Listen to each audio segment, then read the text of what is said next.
Today I'm going to dive into some more Irish whiskey. Redbreast Tawny Port Finish. Welcome back to Foolproof Hunter. I'm Joe, and today I'm trying the third installment in the Iberian series from Redbreast. So this is Redbreast Tawny Port Edition. This is the third installment in the Iberian series. Single pot stilled whiskey coming in at 92 proof. This retails around $100. It's non-age stated and is port barrel finished. Made from malted and unmalted barley, triple distilled in copper pot stills and matured in American oak bourbon barrels and Spanish oak Oloroso sherry butts. Redbreast Tawny Port Cask Edition is finished for a minimum of 9 months in Tawny Port hogsheads from the Tocapal cooperage. I'm not even going to try to pronounce that correctly, in Portugal. So from what I understand, even though it says aged for a minimum of 9 months, I think this is roughly aged for around 12 to 14 from the research that I've done. Now, I'm a big Tawny Port finish fan. I love the chocolate notes that you get on some of those Tawny Port finishes. However, being an Irish whiskey, I'm not quite expecting that, but I am hoping for it. But let's pop this cork and get into it. Cork pop on the nose. So you do get that pot stilled kind of note to it. I don't mind it, especially the more I get into Irish pot still whiskeys. I am slowly working my way through the Redbreast lineup. And this being the third release of the Iberian series, I do have the other two releases, the Lastau and the PX Sherry. I will be doing a review on those as well. I just recently picked this one up this past weekend, so let's go ahead and do a video on it. Plus, I wanted to crack it. And I like to do a first impressions video rather than just crack it, taste it, then do a video later.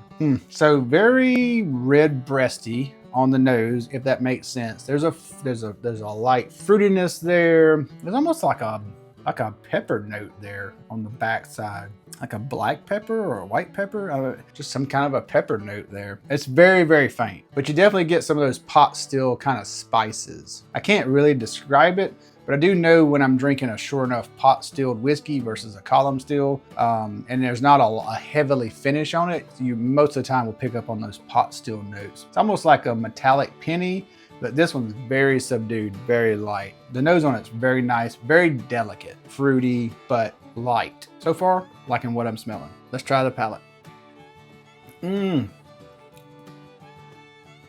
Okay. Whoa.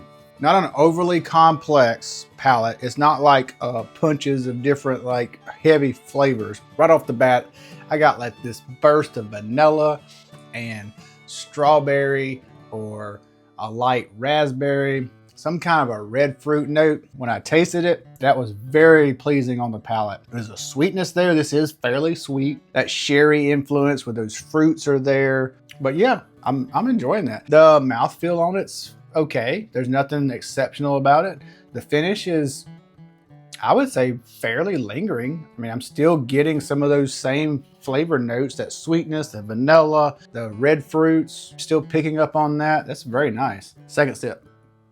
Okay, I'm back to the mouthfeel. There is a little bit of a creamy, velvety mouthfeel there. It falls off fairly quickly. The finish is really good. The finish is just going on and on and on. Those red fruits are there again. This is very pleasant, very nice, very delicate. I would say kind of fairly well balanced. There's nothing too, off-putting in one direction or the other. I think this is a great solid release from them. Price point there, this is coming in at 92 proof. I think this is a great release, but for that $100 price point, I don't know, I find a little difficulty recommending this just because, unless you're a big fan of Irish whiskey and especially Redbreast and you're trying to, of course, collect them all, you probably already have this. I get it. I'm really enjoying this. I'm glad I have it. Would I pay, $100 for it again? I would. Once I run out of this, I would buy this again if I saw it on a shelf and I was out of it. I definitely would. I guess with that being in mind,